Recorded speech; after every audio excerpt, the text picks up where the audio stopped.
Bismillahirrahmanirrahim. Assalamualaikum warahmatullahi wabarakatuh.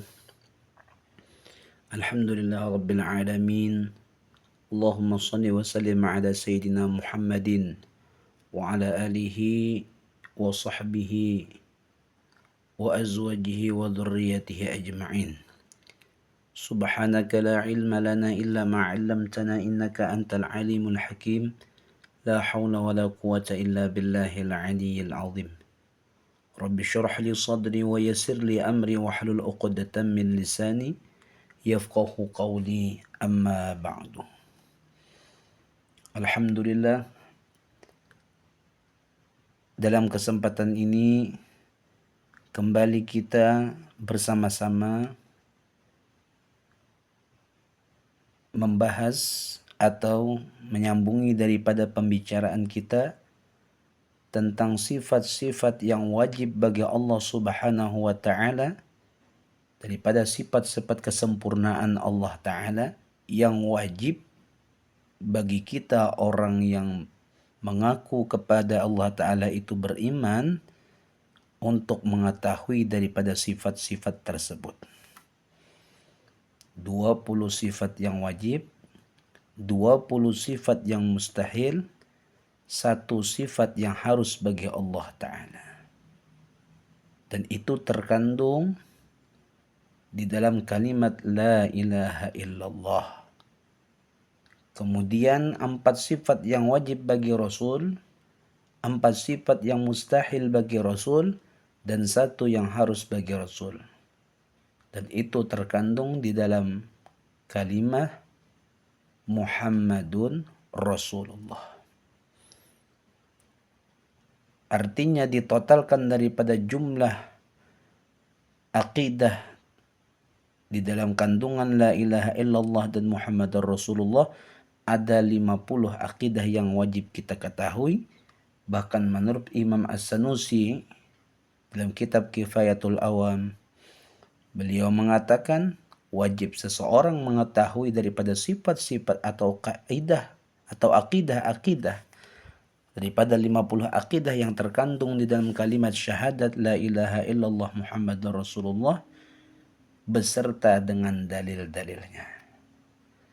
Baik dalil akli, dalil yang bisa diterima oleh akal, dalil yang dapat kita pikirkan, atau dalil naqli, dalil yang tertulis, dalil yang ada di dalam Al-Quran. Baik dalil secara tafsili, secara terurai, atau secara ijmali, secara jumlah, secara kesimpulan. Nah, oleh karenanya di dalam setiap pembahasan kita, Al-Fakir cantumkan dalil Al-Quran yang sekiranya itu bisa menjadi pegangan kita selaku orang yang beriman kepada Allah dan Rasulullah, bahwa kita meyakini daripada sifat-sifat Allah Subhanahu wa taala itu berdasarkan dengan dalil yang tercantum di dalam Al-Quran. Beserta Al-Fakir sampaikan pula tentang dalil akli atau penjelasan yang sekiranya dapat kita paham tentang sifat-sifat Allah Subhanahu wa taala, sehingga itulah yang menjadi bukti ataupun dalil bagi kita selaku orang yang beriman kepada Allah dan Rasulullah. Sehingga dengan mengetahui, meyakini daripada sifat-sifat Allah Subhanahu wa taala yang wajib kita ketahui tersebut, kita berpegang dengan dalil. Kita berpegang dengan bukti, baik dalil yang tertulis di dalam Al-Quran ataupun dalil yang dapat kita fikirkan secara akal. Nah, oleh karenanya bisa kita senantiasa mengulang dan terus mengingat daripada dalil-dalil tersebut, sehingga kita tidak lagi dikatakan sebagai orang yang taklid, yang beriman daripada akidah-akidah tersebut tetapi tidak berdalil. Karena disebutkan dalam kitab Kifayatul Awam, imannya orang yang bertaklid artinya tidak memiliki dalil, maka imannya masih diragukan. Akan tetapi sebagian ulama dan juga banyak ulama menjelaskan sudah dikatakan beriman, akan tetapi belum sempurna.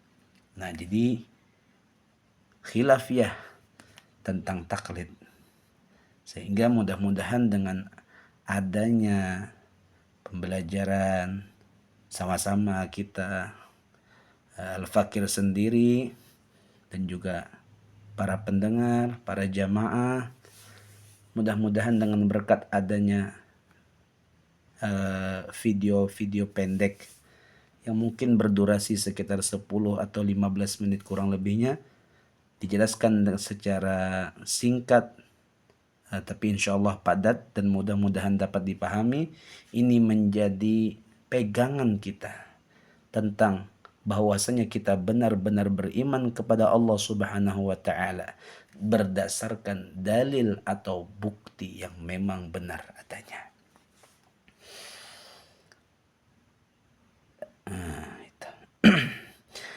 Maka masuki daripada pembahasan kita yang kelima daripada sifat yang wajib bagi Allah Subhanahu wa taala, yang wajib kita ketahui, yaitu Allah bersifat qiyamuhu binafsih.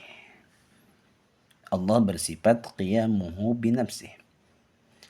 Artinya daripada qiyamuhu binafsih, Allah berdiri dengan dirinya sendiri. Maksud dari Allah Subhanahu wa taala berdiri dengan dirinya sendiri, yaitu Allah tidak berhajat atau Allah tidak perlu kepada apa-apa dan Allah tidak perlu kepada siapa-siapa. Allah tidak berhajat kepada tempat. Allah tidak berhajat kepada Sang Pencipta. Karena sesungguhnya Allah yang Maha menciptakan segala sesuatu.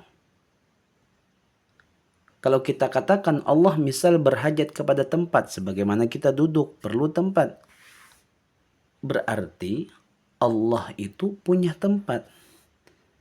Dan berarti Allah Ta'ala itu adalah sesuatu yang lemah sehingga perlu dan berhajat kepada tempat. Dan itu tidak bisa diterima oleh akal. Atau kalau Allah Ta'ala itu berhajat kepada Sang Pencipta, berarti Allah adalah makhluk yang diciptakan. Dan itu mustahil bagi Allah Subhanahu wa ta'ala. Oleh karenanya Allah Subhanahu wa ta'ala tidak berhajat kepada apapun. Allah Subhanahu wa ta'ala tidak berhajat kepada siapapun. Allah tidak berhajat kepada tempat karena Allah tidak bertempat. Allah tidak berhajat kepada Sang Pencipta karena Allah Ta'ala itulah yang menciptakan. Yang menciptakan seluruh alam semesta. Allah mengerjakan sesuatu tidak berhajat kepada siapa-siapa. Nah, maka ketika kita meyakini Allah Ta'ala itu bersifat qiyamuhu binafsih, Allah berdiri dengan dirinya sendiri. Artinya Allah Subhanahu wa Ta'ala tidak berhajat kepada apa-apa dan tidak perlu bantuan siapa-siapa. Maka mustahil Allah Subhanahu wa Ta'ala itu bersifat iftiqar. Arti iftiqar adalah berhajat. Maksudnya, mustahil Allah berhajat atau meminta bantuan dengan makhluk. Nah, maka Allah Ta'ala tidak berhajat kepada makhluknya. Maka seandainya ada kita memaham daripada perkataan ataupun sebuah pengetahuan, daripada tugas-tugas malaikat. Misal, Allah perintahkan malaikat Israel mencabut nyawa. Nah, akan tetapi perkataan atau pemahaman kita tentang malaikat Israel mencabut nyawa, kita harus tetap punya keyakinan bahwa yang mematikan seseorang, bahwa yang mematikan makhluk adalah Allah Subhanahu wa taala. Ada malaikat Mikail, Allah tugaskan untuk membagi rizki, misal. Apakah Allah berhajat kepada Israel untuk membagikan rizki? Tidak. Akan tetapi ketika Allah Subhanahu wa taala perintahkan Jibril untuk mencabut nyawa, Mikail untuk membagi rizki, dan malaikat-malaikat yang lain yang diperintahkan oleh Allah Subhanahu wa taala bertugas, itu bukan berarti Allah berhajat atau meminta bantuan kepada malaikat. Akan tetapi itu menunjukkan betapa Allah Subhanahu wa taala memiliki kekuasaan yang luar biasa. Allah memiliki kekuasaan yang luar biasa. Allah perintahkan makhluknya. Allah perintahkan ciptaannya. Semua tunduk dan patuh kepada Allah. Ini menunjukkan Allah maha berkuasa. Bukan Allah berhajat kepada malaikat, tidak. Akan tetapi sesungguhnya yang mematikan makhluk Allah, yang memberikan rezeki Allah Subhanahu wa taala.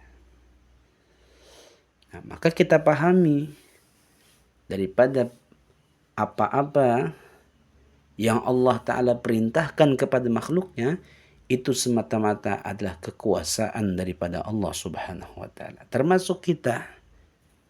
Kita diperintahkan oleh Allah Subhanahu wa taala untuk beribadat. Apakah Allah berhajat kepada ibadat kita? Apakah dengan kita, misal makhluknya beribadat, semuanya beribadat? Apakah dengan beribadatnya seorang makhluk atau seluruh makhluk menambah derajat kekuasaan Allah? Ya tentu tidak. Karena Allah Subhanahu wa taala Sang Maha Kuasa. Atau seandainya sebaliknya, seandainya seluruh makhluk maksiat atau kita maksiat, alam semesta semuanya diisi oleh orang maksiat, apakah dengan bermaksiatnya makhluk itu menurunkan derajat Allah? Tentu pun tidak. Nah, oleh karenanya, ketika Allah perintahkan kita untuk ibadat, maka kebaikan ibadat itu akan kembali kepada kita sendiri. Itu kebaikan Allah. Kita diberikan Allah Ta'ala kekuatan untuk beribadat. Maka kebaikan ibadat tersebut akan kembali kepada kita. Yang pasti Allah akan ganjarkan dengan rahmatnya dan ridhanya, sehingga seseorang tersebut akan masuk ke dalam syurganya Allah Ta'ala. Nah, maka oleh karena itu, Allah tidak berhajat kepada apa-apa. Allah tidak perlu dengan siapa-siapa. Bahkan kepada kita ataupun kepada ibadat kita, Allah tidak memerlukannya. Akan tetapi kitalah yang perlu Allah. Kitalah yang berhajat kepada Allah Subhanahu wa ta'ala.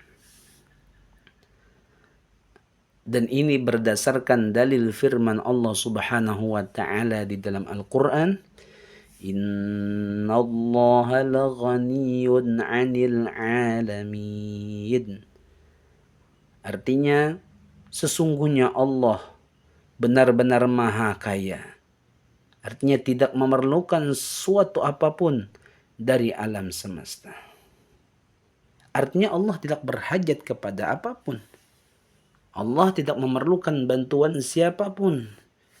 Sesungguhnya semua yang ada adalah di dalam kekuasaan Allah Subhanahu wa ta'ala.